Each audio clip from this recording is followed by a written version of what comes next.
Buenos días, hermanos, y bienvenidos a esta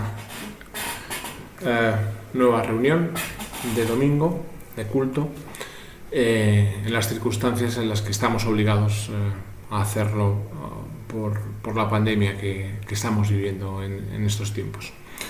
Permitidme, antes que nada, guardar un minuto de silencio por Ricardo Cigne, un hermano que se reunía en Embajadores y que hace unos días nos ha dejado a consecuencia del coronavirus. Acompañadme, por favor, en un minuto de silencio.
Te ruego, Señor, por el alma de Ricardo, a quien no conocía. Te ruego que, aunque estoy seguro de que ya disfrutará de estar en tu compañía, te ruego por los que quedamos aquí, en concreto por su viuda y su familia. Te ruego que no les falte de nada, Señor, que les proveas sobre todo y en estos momentos de paz y de consuelo, Señor. Envíales tu Espíritu Santo, que les reconforte. También te ruego por su manutención, para que no les falte nada en el plano físico, Señor. Permítenos como iglesia servirles mejor cada día, Padre. Te lo ruego en el nombre de Jesús. Amén. Bueno, iglesia, pues estos días, y para animarnos a que en este tiempo de confinamiento lo aprovechemos en lo que creo la mejor de las maneras, en nuestro crecimiento espiritual, quería compartir con vosotros el Salmo 56. Es un salmo en el que David clama a Dios cuando le persiguen, y dice así: Dios mío, ten compasión de mí, pues hay quienes me persiguen. A toda hora me atacan y me atormentan. Mis enemigos no dejan de atacarme ni de noche ni de día. Son ya demasiados los orgullosos que me atacan. Cuando siento miedo, confío en ti, mi Dios, y te alabo por tus promesas. Confío en ti, mi Dios, y ya no siento miedo. Nadie podrá hacerme daño jamás. Siempre cambian mis palabras y solo piensan en perjudicarme. Se ponen a espiarme y hacen planes contra mí. Tantas ganas tienen de matarme que vigilan todos mis pasos.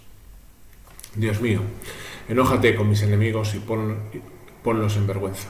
No los dejes escapar. Anota en tu libro todas las veces que he huido. Tú bien sabes las veces que he llorado. Cuando yo te pida ayuda, mis enemigos saldrán huyendo. Yo estoy seguro, Dios mío, que cuento con tu apoyo. Confío en ti, mi Dios, y te alabo por tus promesas. Confío en ti, Señor, y te alabo por tus promesas. Confío en ti, mi Dios, y ya no siento miedo. Nadie podrá hacerme daño jamás. Yo te prometo, Dios mío, que cumpliré mis promesas y delante de tu altar te daré las gracias. Tú, mi Dios, me libraste de caer, me libraste de morir, para que nunca deje yo de andar en tu presencia, que es la luz de la vida. Así es, hermanos.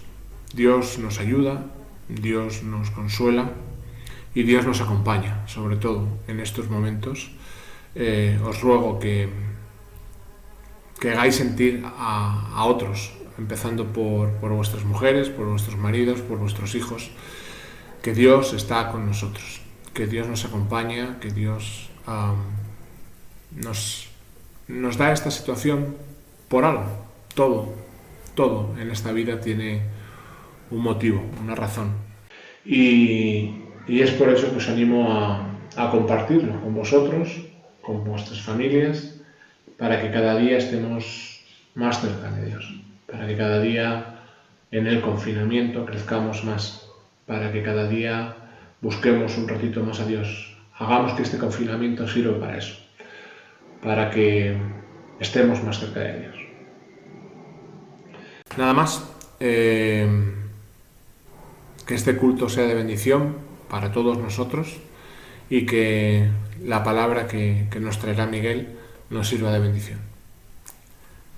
Te ruego, Señor, en este tiempo que acompañes a mis hermanos y después del culto y durante toda la semana que permitan sentir tu presencia, Señor. Permíteles sentir tu presencia. Permíteles sentir tu guía, cuál es tu voluntad y qué quieres de nosotros, Señor. Lo pongo todo en tus manos. En el nombre de Jesús. Amén.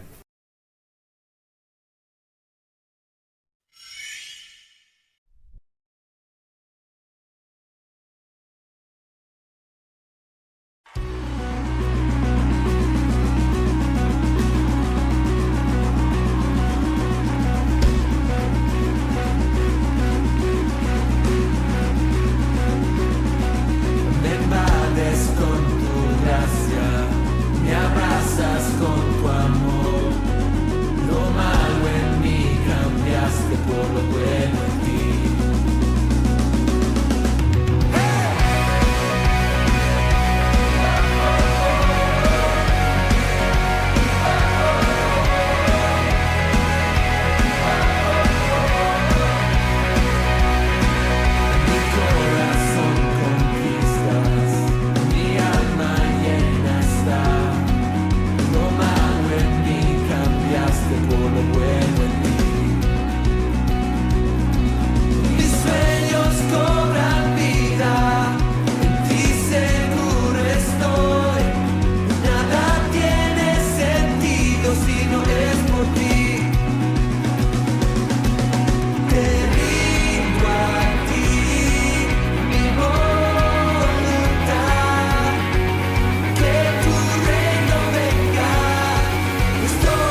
Por ti todo lo puedo, todo es posible y la fuerza tú me das. Nada es imposible, por ti los ojos se abren, cadenas son rotas y yo viviré por fe. Nada es imposible.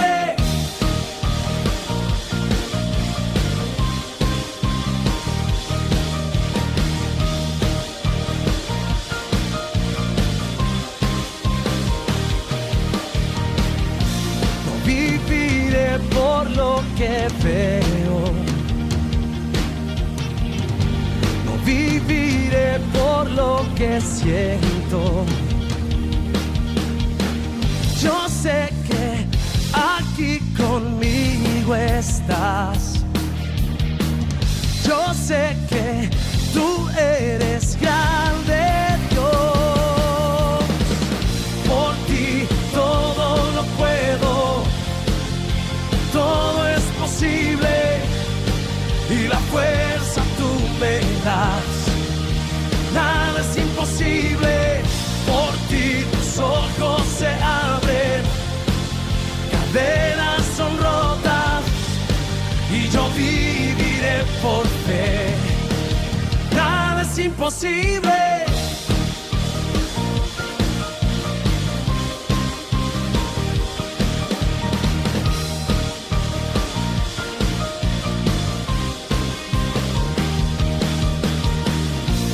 Viviré por lo que veo,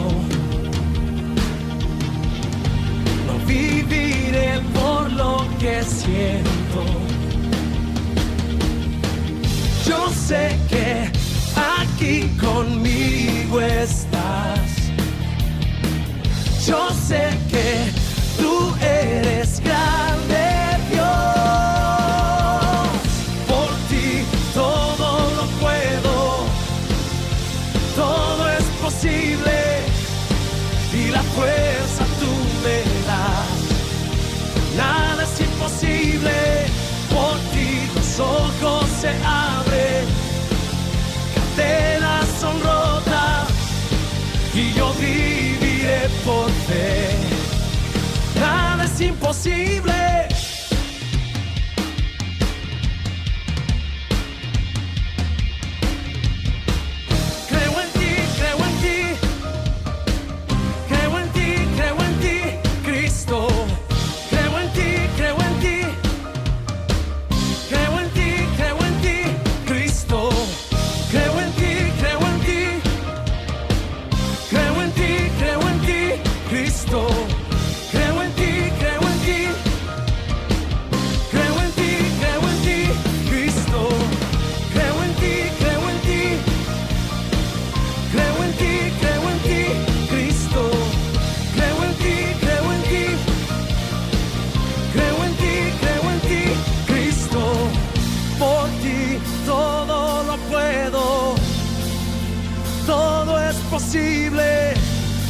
Y la fuerza tú me das.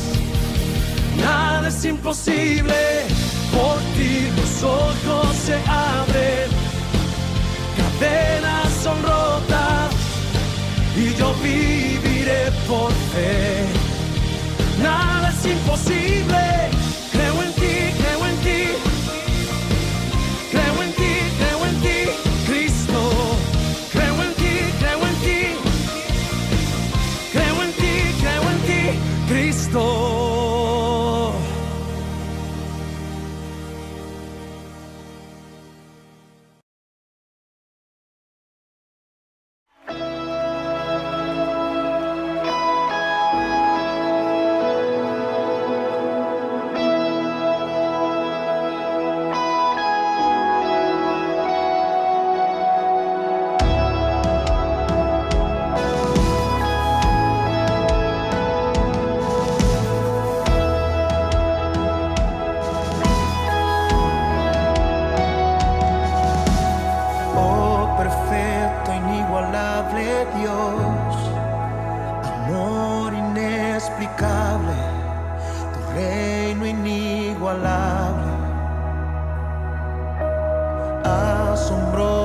coronado estás, en trono de victoria, vestido estás de gloria. Por los siglos de los siglos, tu reino se establecerá, digno de gloria, digno de honor, digno de toda adoración. Tú eres rey, tú eres rey, tú eres rey, tú eres rey, tú eres rey, tú eres rey.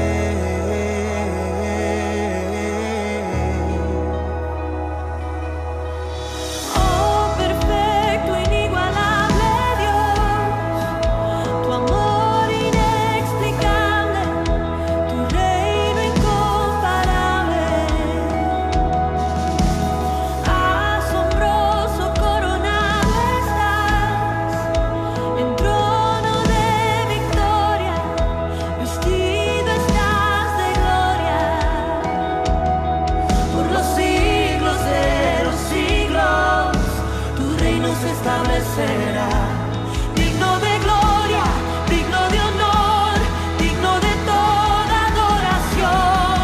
Tú eres rey, tú eres rey, tú eres rey,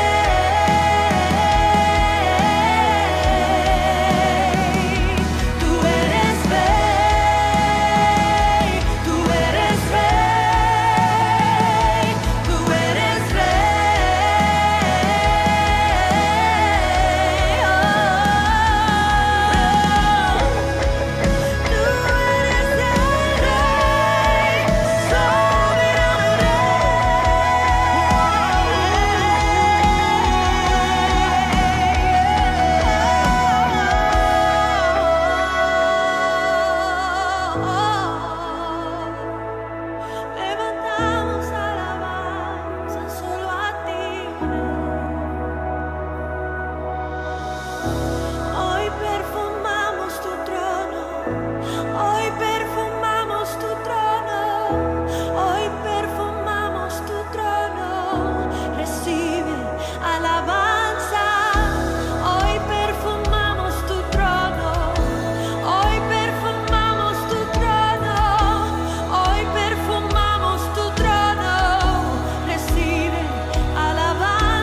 consejo de los niños. Ahora Isa va, tiene un versículo que dar. El Salmos 117. Alaba a Jehová, todas naciones, todos pueblos, alabaré. Amén. Ahora pues Yamin va a orar por los niños también. Cerramos nuestros ojos. Padre, te pido que cuides a todos los niños del mundo, Señor, tanto en nuestra iglesia Vida y Familia, Señor, como en la sede de Oporto de Vida y Familia, Padre. Y a todos los niños del mundo, Padre, te pido que lo cuides de este virus, Padre, porque queremos reunirnos otra vez contigo, Padre. Porque tenemos esperanza de que un día nos reuniremos otra vez todos, Padre. Conversaremos y reiremos todos juntos, Señor. Te pido que cuides a los niños de este virus, Padre, que no permitas que nada los afecte, porque de ellos es el reino del cielo, Señor. Te dejamos todo en tus manos, Señor. Te pido en el nombre del Padre, del Hijo y del Espíritu Santo. Amén. Amén.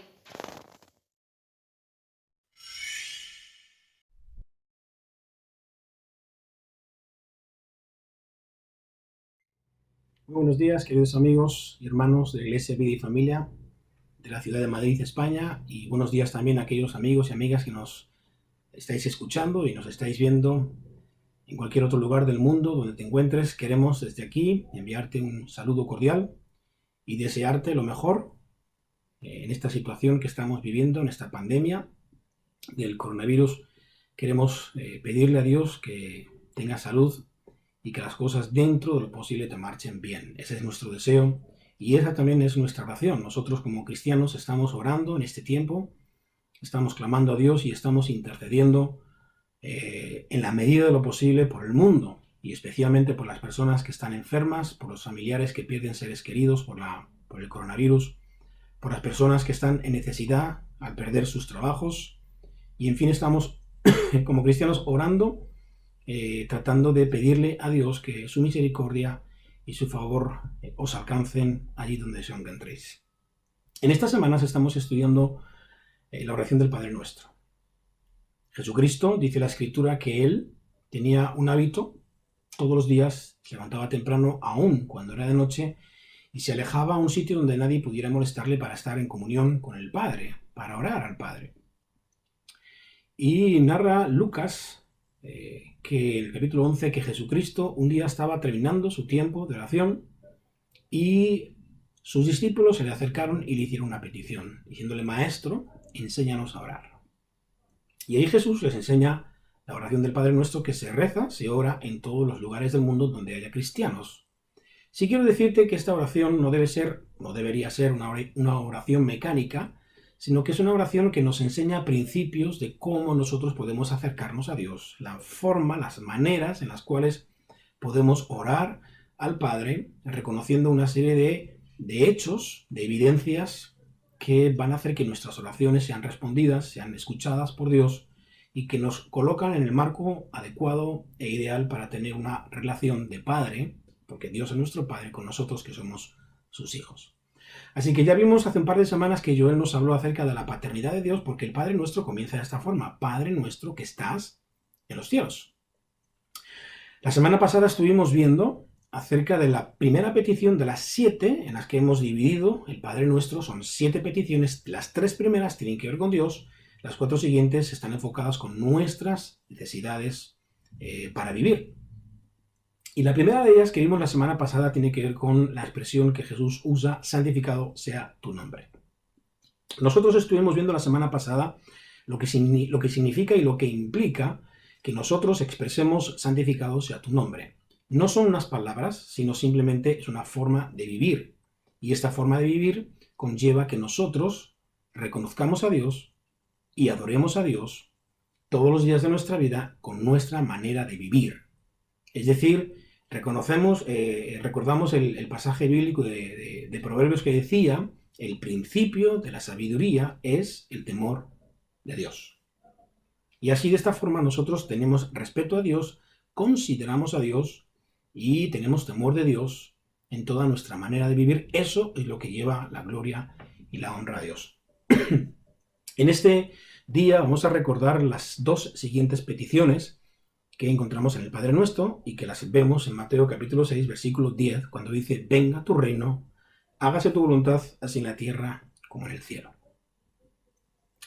Quiero recordarte en este punto una conversación que Jesús tiene en el Evangelio de Juan capítulo 3, con un hombre llamado Nicodemo. Nicodemo, que era uno de los principales del Sanedrín, se le acercó una noche a Jesucristo diciéndole: Maestro, sabemos que vienes de parte de Dios, porque nadie puede hacer las cosas, las señales que tú haces.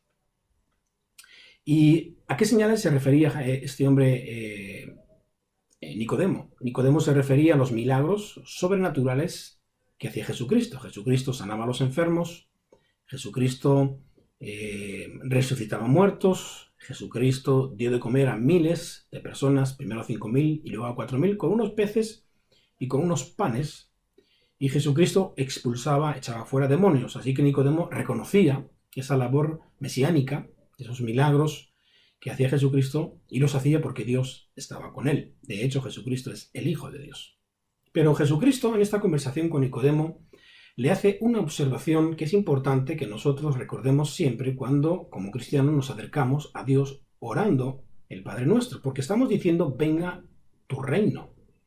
Estamos hablando de un reino que no es de este mundo, sino que es el reino de Dios, el reino de los cielos. Y entonces Jesús le dijo a Nicodemo: Nicodemo, en verdad te digo que el que no naciere de nuevo no puede ver el reino de Dios. Nicodemo es un hombre que se quedó en esa conversación sorprendido, porque le pregunta a Jesús: Maestro, ¿cómo un hombre, siendo ya mayor, siendo ya adulto, puede volver a entrar en el vientre de la madre y volver a nacer? ¿Cómo se origina eso? ¿Cómo se hace eso? Y entonces Jesús, por segunda vez, le dice a Nicodemo: Nicodemo, en verdad te digo que el que no naciere del agua y del Espíritu no puede entrar al reino de Dios. Y dice Juan 3:6, el ser humano solo puede reproducir la vida humana, pero la vida espiritual nace del Espíritu Santo.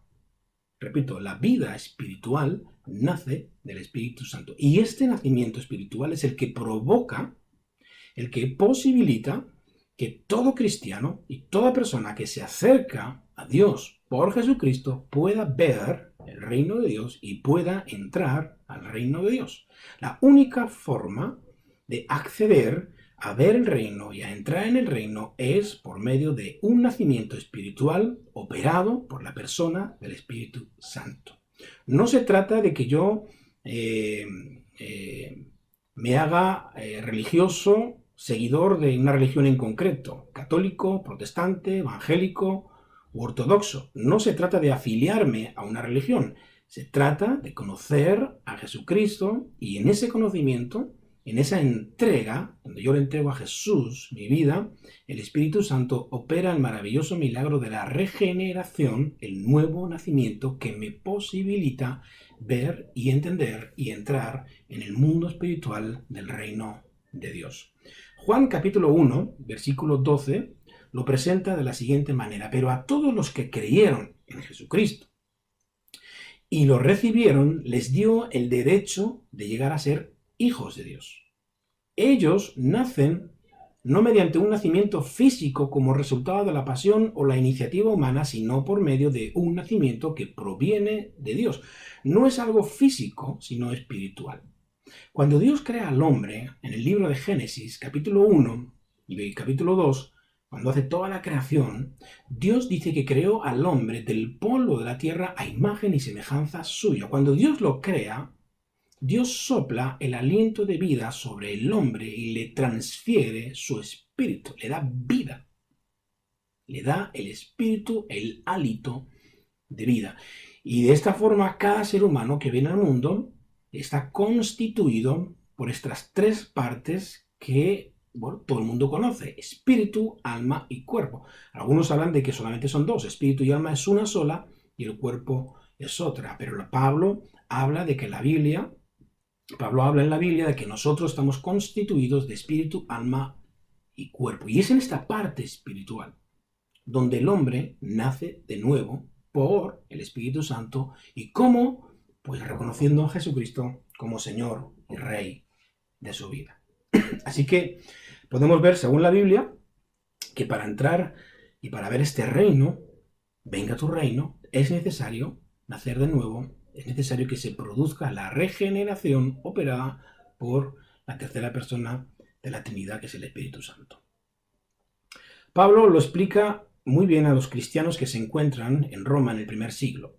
Pablo les escribe una carta, y en esta carta de Romanos, a los romanos, en el capítulo 9, versículo 8, comienza diciendo Pablo: esta es la palabra de fe que predicamos. Y en el versículo 9 dice: si confiesas con tu boca que Jesús es el Señor, y crees en tu corazón que Dios lo resucitó de los muertos, serás salvo. ¿Por qué? Porque con el corazón se cree para ser declarado justo por Dios, pero con la boca se confiesa para salvación. Es decir, yo necesito creer en mi corazón que Jesucristo es el Señor y que Dios lo resucitó de los muertos por el Espíritu Santo. Y esto es algo que yo confieso con mi boca y lo creo en mi corazón. De esta forma es cuando viene el Espíritu Santo y opera el nuevo nacimiento del que hemos estado hablando, que tuvo la conversación Jesús con Nicodemo. Cuando Jesucristo entra en nuestro corazón por medio de esta confesión y a través de aceptarle, como dice Juan capítulo 1 versículo 12, es la única forma en la que yo puedo ver y entrar al reino de Dios. Algunos enseñan que todos somos hijos de Dios, pero eso no es lo que enseña la Biblia. Ya hemos leído en Juan 1:12 que los que creen y los que reciben a Jesucristo son hijos de Dios. Y los que no creen, pues evidentemente no son hijos de Dios, son criaturas de Dios, han sido creados por Dios, pero no son hijos de Dios. Esta forma de decir que todos somos hijos de Dios es una teología que se llama el universalismo, que Dios es Padre de todos y que todos somos hijos de Dios y que todos somos hermanos. No, la sangre de Cristo, cuando Él es aceptado en nuestro corazón, es la que nos permite verdaderamente convertirnos en hijos de Dios según lo que hemos leído y entendemos en la Biblia. Dicho esto, esta pequeña introducción, quiero recordarte que en el mundo, a lo largo de la historia, y en el mundo moderno, en el mundo actual, han existido y existen diferentes y diversas formas y sistemas de gobierno. Tú, por ejemplo, conoces la República. Hay naciones que se constituyen y se gobiernan por medio de lo que se denomina la República. Y la República puede ser parlamentaria o puede ser presidencialista. Francia, por ejemplo, nuestro país vecino, es una república, la República de Francia. Otro sistema de gobierno es lo que en España existe hoy en día, que es la monarquía. Tenemos un rey de sangre azul. Y la monarquía, o las monarquías, han existido a lo largo de los siglos. Algunas han sido monarquías absolutas, donde el rey mandaba y ordenaba, y prácticamente su voz era la única, así que se debía respetar en todo el Estado. Pero hoy en día existen otro tipo de monarquías, como pueden ser las monarquías constitucionales, constitucionalistas o parlamentarias. Hay otras formas de gobierno, como son las dictaduras, que todavía existen.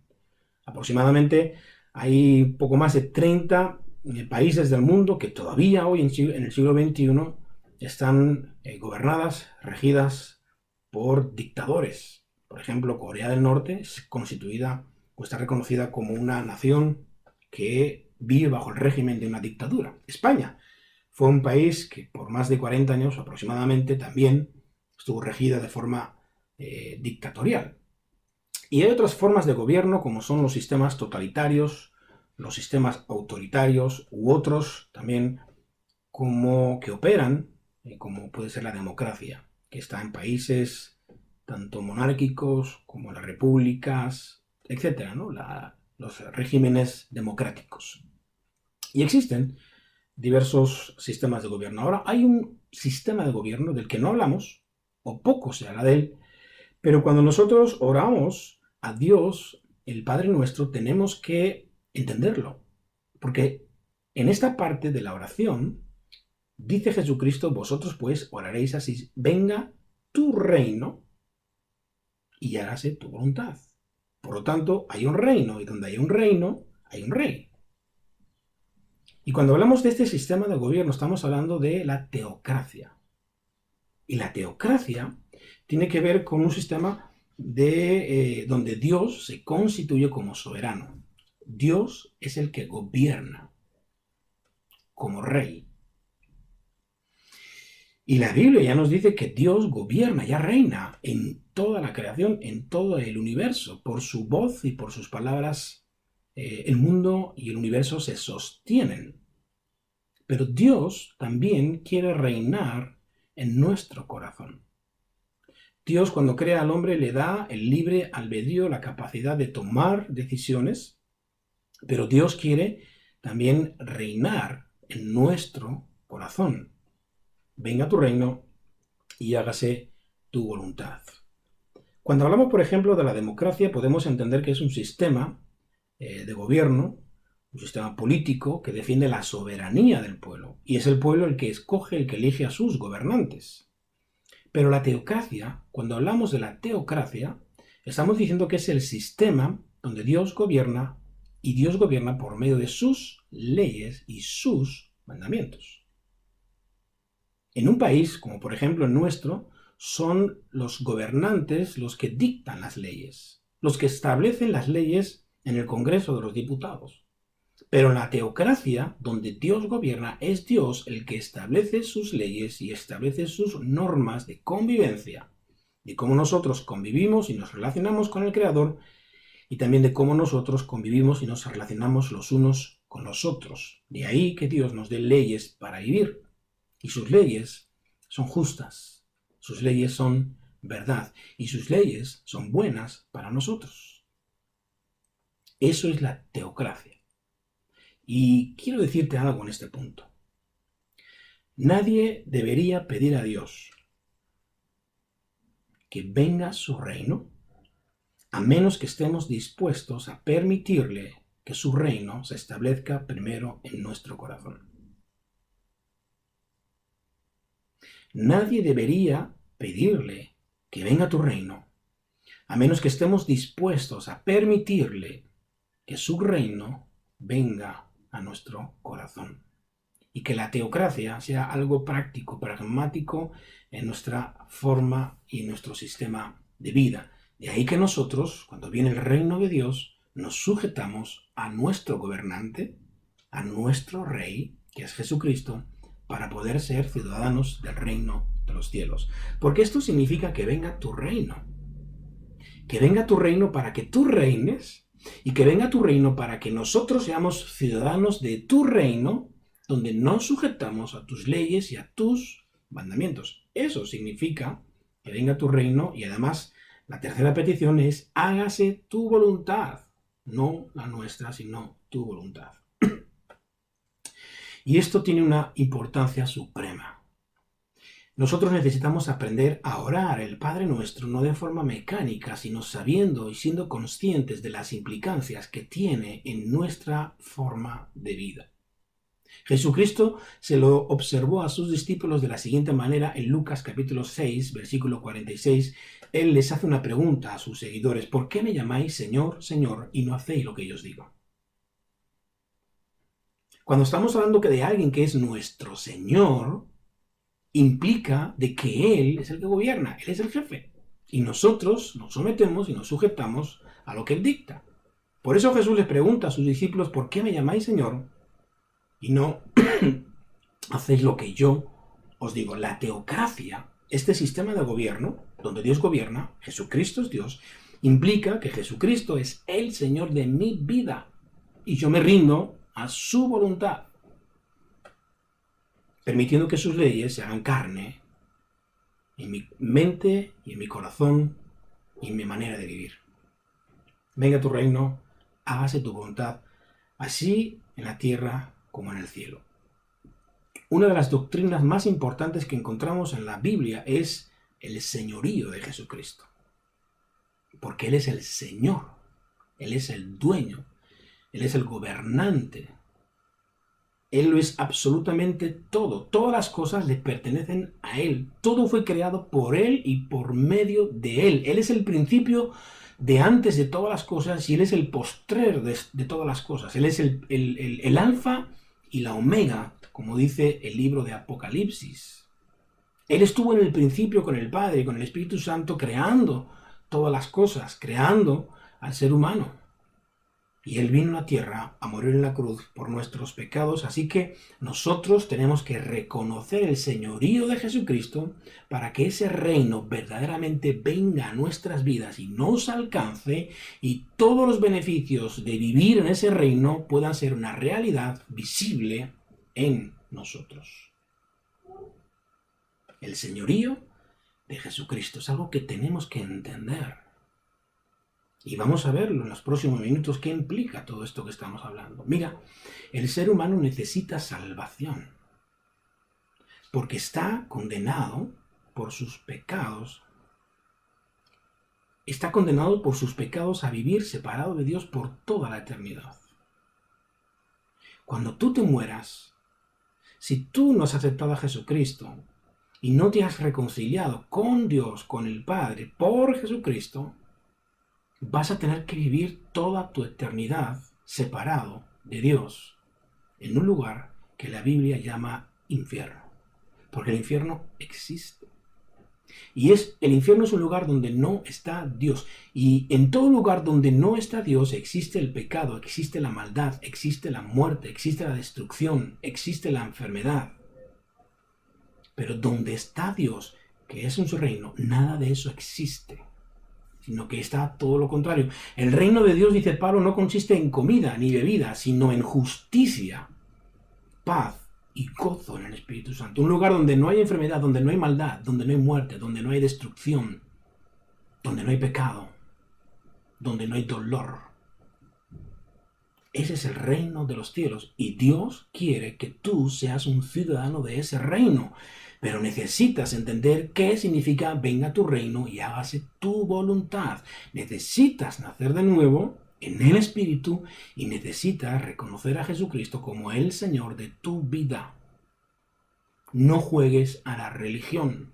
No seas un seguidor o partidario de la religión. Sé un seguidor de Cristo, porque eso significa ser cristiano, seguidor de Jesús, no de una religión, sino de Jesús, el único que murió en la cruz por tus pecados y que resucitó de la muerte, que está ascendido en el reino de los cielos y que vendrá por segunda vez a juzgar a todas las naciones, que arrebatará a su iglesia en el rapto, que tomará a los que son suyos y que los suyos vivirán con él en su reino por toda la eternidad. Y tú necesitas ser parte de ese reino.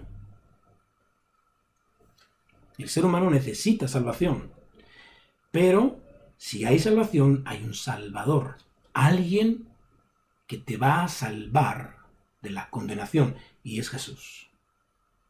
Repito, es la persona de Jesús. A los que creen en Él, a los que lo reciben en su corazón, Dios les da el privilegio, el derecho de ser llamados hijos de Dios. No nacen por la carne, ni por la voluntad de un hombre o de una mujer, sino que nacen del Espíritu Santo de Dios, y ellos pueden ver el reino, y ellos pueden entrar en el reino.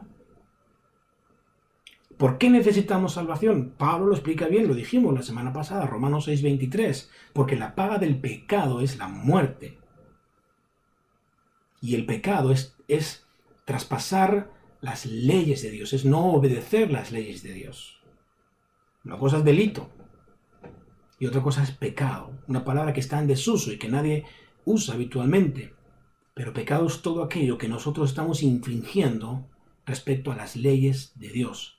Así que la paga del pecado es la muerte. Cuando nosotros infringimos y quebrantamos la ley de Dios, la consecuencia es la muerte. La muerte física, mi cuerpo se separa de mi espíritu y de mi alma y mi espíritu vuelven a Dios, mi carne vuelve al polvo, polvo eres y al polvo volverás. Pero también es una muerte y una separación de Dios, donde yo no tengo relación ni comunión con mi Padre, ni con mi Salvador, que es Jesucristo. La paga del pecado es la muerte, pero la dádiva de Dios es vida eterna en Cristo Jesús, Señor nuestro. La dádiva, el regalo de Dios, es vida eterna en Cristo Jesús, Señor nuestro. Una vez que hemos aceptado a Jesucristo en nuestro corazón, una vez que hemos recibido el perdón de Dios, Porque Jesucristo nos perdona nuestros pecados cuando nos arrepentimos y nos volvemos a Él. El siguiente nivel implica que yo debo practicar y vivir bajo el señorío de Jesucristo, reconociendo que Él es mi Señor, mi Rey, mi dueño. ¿Por qué me llamáis Señor y no hacéis lo que yo os digo? Por lo tanto, si Él es nuestro Señor, si Él es nuestro Salvador, tenemos que hacer lo que Él nos dice. ¿Y sabes por qué? No porque sea un gobernante, un rey que busca su propia satisfacción, sino porque sus leyes y sus mandamientos son buenos para nosotros. Cuando nosotros vivimos bajo las leyes de Dios, las cosas funcionan de la forma más correcta. Y todo queda bajo el orden establecido de Dios para que las cosas funcionen con los términos de su reino, el reino de los cielos. Y hablamos del señorío de Jesucristo porque, no lo olvides, Jesucristo es dueño de todas las cosas y aún de tu propia vida. Hoy estás y mañana no estás. Dios te da la vida y Dios también te la da. Sí que es cierto que la vida la perdemos porque es causa del pecado. Cuando quebrantamos la ley de Dios, cuando quebrantamos los mandamientos de Dios ya desde origen, desde Génesis, cuando Adán y Eva pecaron contra Dios, la muerte entró en el mundo, la enfermedad entró en el mundo, la maldición entró en el mundo. Ese no era el plan de Dios. Pero igual que entró el pecado, entra la salvación por medio de Jesucristo. Y hablamos de señorío porque Jesucristo es el dueño de todas las cosas. Mira lo que dice Pablo, el apóstol Pablo en la Biblia, cuando escribe a los cristianos que se reúnen en la iglesia de Éfeso, en la ciudad de Éfeso, los Efesios, capítulo 1, versículo 19. Pablo dice, también pido en oración que entiendan la increíble grandeza del poder de Dios para nosotros los que creemos en Él. Él es el mismo gran poder que levantó a Cristo de los muertos. Es el mismo poder que levantó a Cristo de los muertos y lo sentó en un lugar de honor a la diestra del Padre, en los lugares celestiales. Y en el versículo 21 dice, ahora Cristo está por encima de todo, sean gobernantes o autoridades o poderes o dominios o cualquier otra cosa, no solo en este mundo, sino también en el mundo que vendrá. Cristo está por encima de todo y de todos. Él es Dios. Y el versículo 22 dice Pablo, Dios ha puesto todo bajo la autoridad de Jesucristo, a quien hizo cabeza de todas las cosas para beneficio de la iglesia. Así que Dios ha puesto todo bajo la autoridad de Jesucristo. Toda autoridad me ha sido dada del Padre y de Jesucristo. Las cosas que están en los cielos, en la tierra y debajo de la tierra, todo dominio ha sido depositado a los pies de Cristo. El apóstol Pablo escribe también a los creyentes dispersos por todo el imperio, 1 de Pedro 1:18, y les dice lo siguiente, ustedes saben que Dios pagó un rescate para salvarlos. ¿Sabes que Dios pagó un rescate para salvarnos? Y ese rescate es Jesucristo. Ese pago para rescatarnos de la condenación es Jesús. Pero mira lo que dice el apóstol Pedro. Dios pagó un rescate para salvarlos de la vida vacía que ustedes heredaron de sus padres. Y el rescate que él pagó no consistió en un pago de oro, de plata o dinero, sino que fue la preciosa sangre de Jesús. Ese es el precio que Dios pagó. Juan 3:16, porque de tal manera amó Dios al mundo, que dio a su Hijo unigénito para que todo aquel que en él crea no se pierda, sino que tenga vida eterna. El que cree en mí, dijo Jesucristo, aunque esté muerto, vivirá. La muerte no es el final. La muerte es el final de la vida física. Pero tu espíritu y tu alma son eternas. Y una vez que tú mueras, tu espíritu o estará con Dios o no estará con Dios. Cristo es el Señor incluso de mi propia vida porque Él me compró con su sangre. Amigo que me escuchas, el Evangelio es tremendamente sencillo de entender, pero muy difícil de vivir. Tan difícil que Jesús dijo, si alguno quiere venir en pos de mí, niéguese a sí mismo. Para ser seguidor de Jesucristo, no un seguidor de la religión, sino un seguidor de Jesucristo, debo renunciar. Niéguese a sí mismo tome su cruz y sígame. Y en cierta ocasión Jesús dijo, si alguno quiere ser mi discípulo y no renuncia a todo lo que posee, no puede ser mi discípulo. Ser seguidor de Jesucristo significa que tenemos que desligarnos de todas nuestras reglas, de todos nuestros parámetros, de todas nuestras costumbres y prácticas que se oponen a su voluntad. Morir a todo ello. Pablo decía, cada día muero, renuncio. Y en verdad cada día Pablo moría porque él predicaba el Evangelio y era muchas veces apedreado y encarcelado. Con Cristo estoy juntamente crucificado y ya no vivo yo, mas vive Cristo en mí.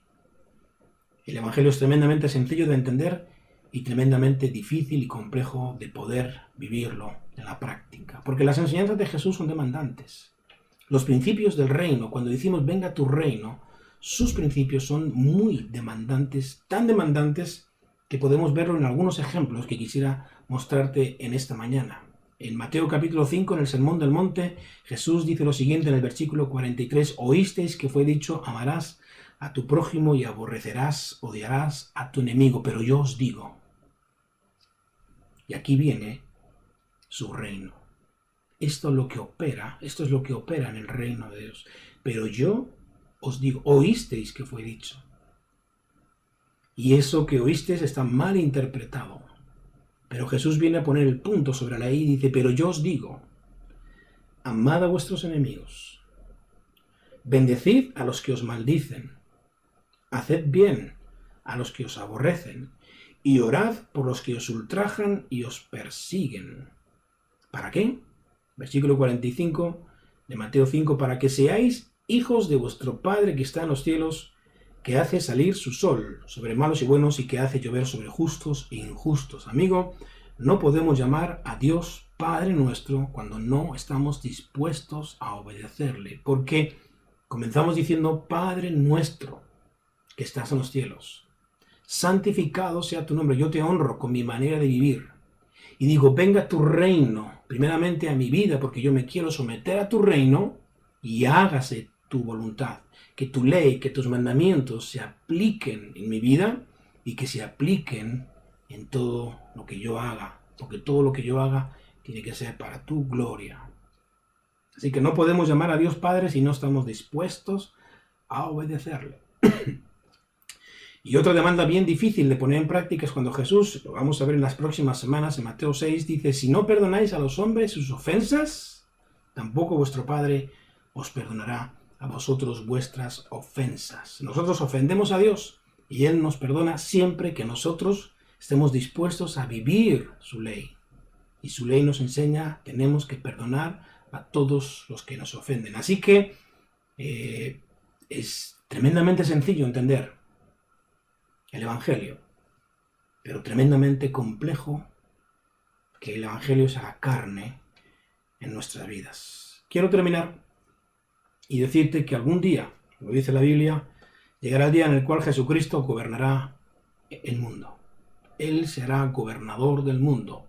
Llegará un día en que la era de los hombres, la era de los hombres terminará, la era de los reyes, hombres y reyes terminará, la era de los hombres gobernantes terminará, la era de los dictadores terminará, la era de las repúblicas, de las monarquías terminarán y vendrá el reino de Dios y vendrá el Rey, que es Jesucristo. Y lo dice la Biblia. Es una palabra profética que encontramos en el Evangelio de Mateo, capítulo 25, versículo 31. Dice lo siguiente, cuando el Hijo del Hombre venga en su gloria y todos los santos ángeles con él, escucha bien, entonces se sentará en su trono, un solo trono. No estará el trono del rey de España, no estará el trono de la reina de Inglaterra, no estará el trono del rey de Holanda, no estará el trono del rey de Suecia, no estará el trono de ningún gobernante humano, sino el único trono que perdurará por toda la eternidad es el trono de gloria, el trono de Jesucristo. Y Él se sentará en su trono y dice, y serán reunidas delante de Él todas las naciones, todos los seres humanos, vendremos delante de Él a rendir cuentas de lo que hemos hecho en esta vida. Nuestros hechos tienen repercusión en la eternidad. Y tendremos que rendir cuenta de lo que hemos dicho y de lo que hemos hecho. Y serán reunidas delante de él todas las naciones y apartará los unos de los otros como aparta el pastor las ovejas de los cabritos. Versículo 33 de Mateo 25, y pondrá las ovejas a su derecha y los cabritos a su izquierda. Y entonces el rey del reino, de ese reino que estamos diciendo, venga tu reino, dirá a los de su derecha, venid benditos de mi Padre, heredad del reino preparado para vosotros desde la fundación del mundo. Ese es el reino de Dios. Y en ese reino de Dios, lo primero que vamos a encontrar es justicia. Y no la justicia que los hombres establecen. No la justicia que los gobernantes establecen de acuerdo a sus valores y a sus éticas, sino la justicia de Dios, la verdadera justicia del reino de Dios. Esa justicia operará en su reino y podremos vivir en paz por toda la eternidad. El rey dirá, venid benditos de mi Padre, heredad del reino preparado para vosotros desde la fundación del mundo. Es posible que ni tus ojos ni mis ojos vean a lo mejor la venida de Jesucristo. Es posible, porque la Biblia dice que Jesucristo vendrá a tomar a su iglesia. El apóstol Pablo, él esperaba que Jesucristo llegara en su época. Han pasado 2000 años y la iglesia todavía sigue esperando. Algunos se burlan. Pero amigo, tarde o temprano, nos alcanzan todos los acontecimientos que están escritos en la Biblia. Nadie pensaría, ninguno de nosotros que está viendo este vídeo podría imaginarse ni en sus peores pesadillas que viviríamos algo tan espeluznante como lo que estamos viviendo con el coronavirus. Todas las naciones encerradas, todas las naciones atemorizadas, todos los corazones de los seres humanos en un puño. Algunos con enormes temores y muchos sin esperanza. Pero nos ha alcanzado. Lo que nadie podría imaginar en sus peores sueños nos ha alcanzado, ha quebrado toda nuestra forma de vivir, ha quebrado nuestro estatus y ahora nos sentimos vulnerables, débiles como seres humanos. Tarde o temprano el reino de Dios vendrá, tarde o temprano el rey vendrá y tarde o temprano el rey pondrá a sus ovejas a la derecha y a los cabritos a su izquierda. Ojalá te encuentres en el bando de los buenos. Ovejas dóciles, mansos. Así son las ovejas. Así tenemos que ser nosotros, ovejas dóciles, mansas, que siguen al buen pastor. El buen pastor que da su vida por las ovejas. Jesucristo es el buen pastor que entregó su vida por ti y por mí, para que podamos alcanzar salvación, para que nuestros pecados sean perdonados, para que podamos encontrar vida y vida en abundancia en el reino de los cielos. Pero aún así, aunque nuestros ojos no lo vean, todavía es tiempo para poder entrar en el reino de Dios. Y recuerda lo que dijimos al principio, solo hay una forma de entrar y de ver ese reino, y es nacer de nuevo. Quiera Dios que tú puedas experimentar este maravilloso milagro de la regeneración, conociendo a Jesús, confesándolo con tus labios, reconociendo que Dios lo levantó de los muertos, y que venga después el Espíritu Santo sobre tu vida y pueda producir ese maravilloso milagro que se produce internamente, no visible a los ojos, pero que ocurre en lo más recóndito de tu ser, donde Dios procura que tú nazcas de nuevo. Juan capítulo 17, Jesucristo está orando por sus discípulos, por sus seguidores, no solo por los que él tenía, sino por todos los que vendrían a lo largo de la historia. Jesús oró por nosotros. Y él dijo en Juan 17:3, esta es la vida eterna, que te conozcan a ti, el único Dios verdadero, y a Jesucristo, a quien tú has enviado. Hay una vida eterna, amigo, que no se consigue, no se alcanza por ser buena persona. Hay una vida eterna que no se alcanza por hacer buenas obras, ni mucho menos. Hay una vida eterna que se alcanza solamente reconociendo a Jesucristo como el único mediador entre Dios y los hombres, el único que pagó en la cruz con su muerte por tus pecados y por los míos. En cierta ocasión, y termino, Jesús está diciendo a los que le están escuchando cosas que muchos no entendían. Teníamos que comer su carne y beber su sangre, él hablaba de aceptarle. Y muchos, cuando escucharon estas palabras, se escandalizaron y ya dejaron de ir detrás de Jesús. Pero Jesús se da la vuelta y mira a Pedro y a los que estaban con él, a los discípulos, y les hace una pregunta: ¿también vosotros queréis iros? ¿También vosotros queréis abandonarme? Las palabras de Pedro son realmente espectaculares, que tenemos que hacerlas nuestras. Pedro mira a Jesús y le dice con ternura: Maestro, ¿a dónde iremos? ¿A dónde iremos si solo tú tienes palabras de vida eterna?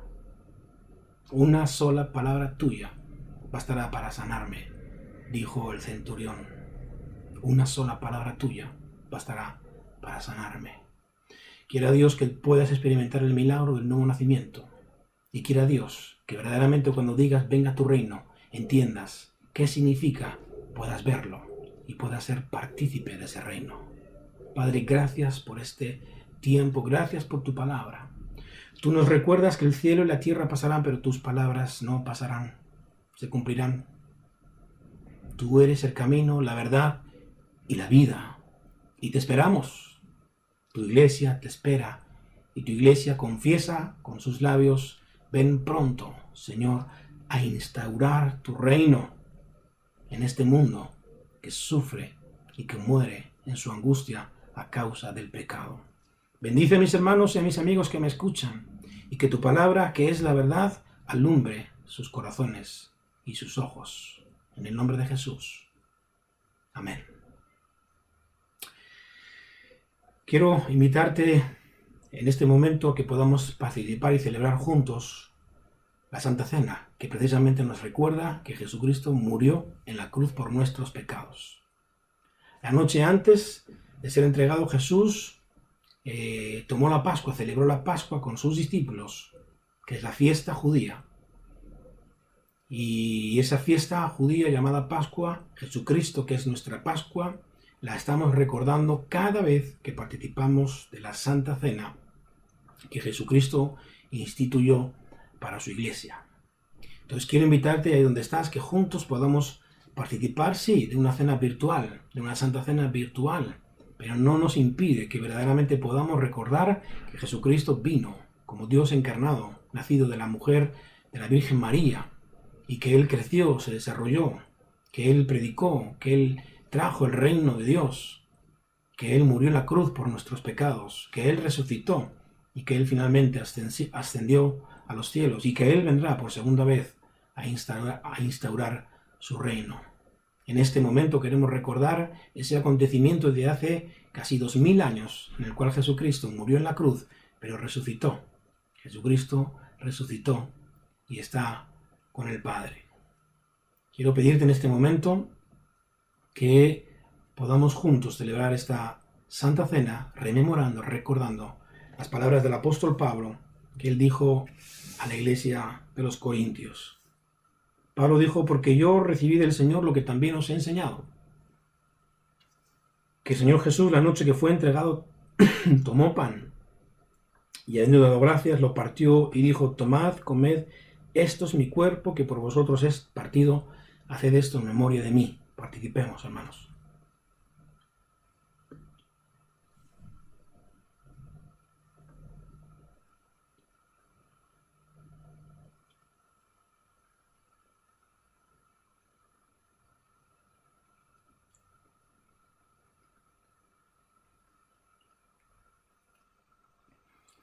Asimismo, tomó también la copa, después de haber cenado, diciendo: esta copa es el nuevo pacto en mi sangre. Haced esto todas las veces que la bebiereis en memoria de mí. Así pues, todas las veces que comiereis este pan y bebiereis esta copa, la muerte del Señor la anunciáis hasta que Él venga. Participemos.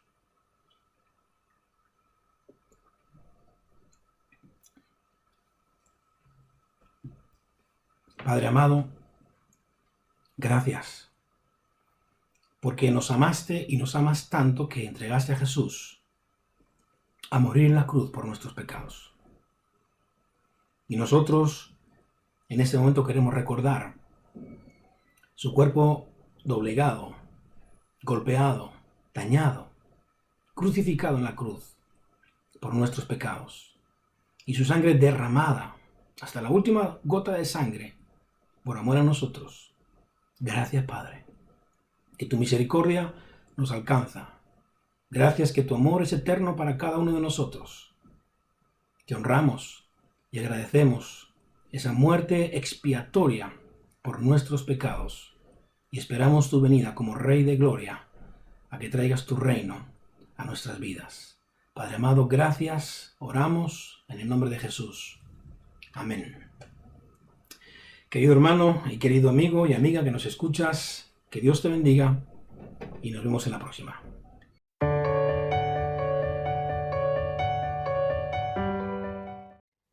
Hola, buenos días familia, buenos días amigos, una alegría de nuevo saludarles. Y bueno, estamos ahora en el tiempo de darle al Señor nuestras ofrendas, nuestros diezmos. Y voy a compartir con vosotros, sin leerlo, un texto que está en Marcos 12, 41 al 44.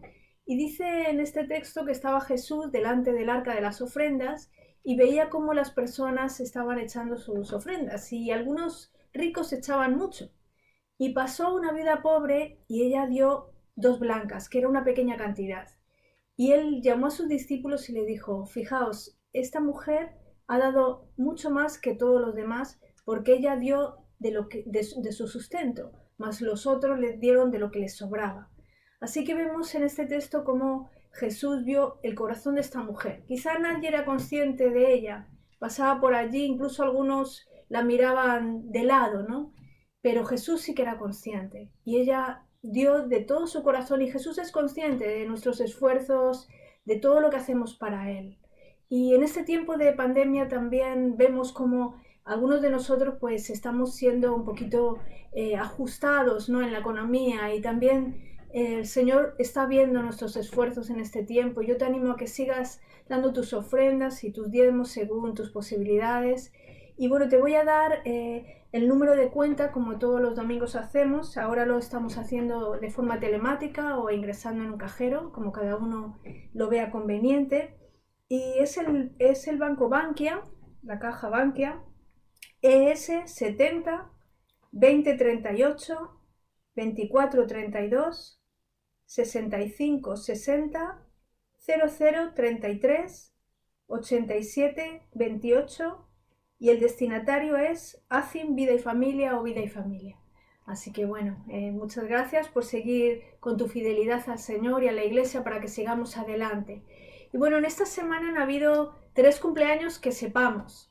Y vamos ahora a cantarles el cumpleaños. En esta semana han cumplido años Manuel Utsen, como se llama en chino, pero cordialmente le llamamos Manuel aquí en España. También ha cumplido años Esmeralda y también Marlene. Así que vamos a cantarles el cumpleaños, y si hay alguien más, también recíbelo como si fuera para ti. Bueno, Dios os bendiga, queridos hermanos, por cumplir años, unos más que otros, pero todos y todas os encontráis más jóvenes de lo que aparenta vuestra edad. Queremos en este momento cantaros y con todo nuestro corazón desearos mucha felicidad y sobre todo que la bendición de Dios os alcance allá donde os encontréis, incluso en estos tiempos tan difíciles que el mundo está viviendo, pero que Dios os bendiga mucho y que su favor os alcance cada día.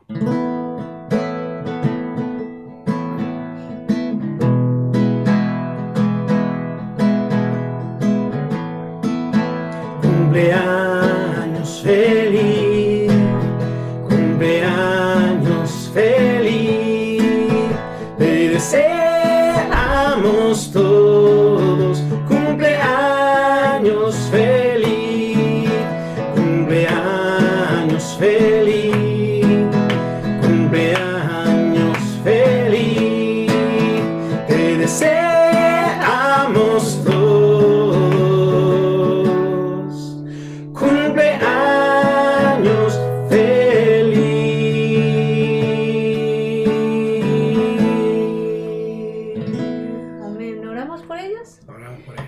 Señor, te damos muchísimas gracias, Señor, por la vida de Manuel, de Esmeralda, de Marlene. Señor, tú has sido fiel, Señor, todos estos años con ellos. Dios mío, gracias por tus propósitos para con sus vidas, Señor.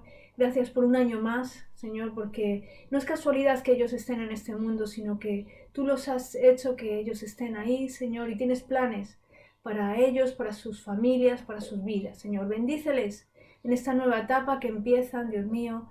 Señor, que tú guíes sus caminos, Señor, les abras camino, les abras puertas, Dios mío, Señor, y sigan Amén, viendo Señor. tu mano en sus vidas, en sus familias, Padre, y sigan conociéndote cada día más, Padre. Como iglesia les bendecimos en el nombre de Jesús. Amén. Amén. Bueno, hermanos, que Dios os bendiga y que tengáis una muy buena semana. Nos vemos en la próxima. Hasta pronto. Hasta pronto. Chao. Chao.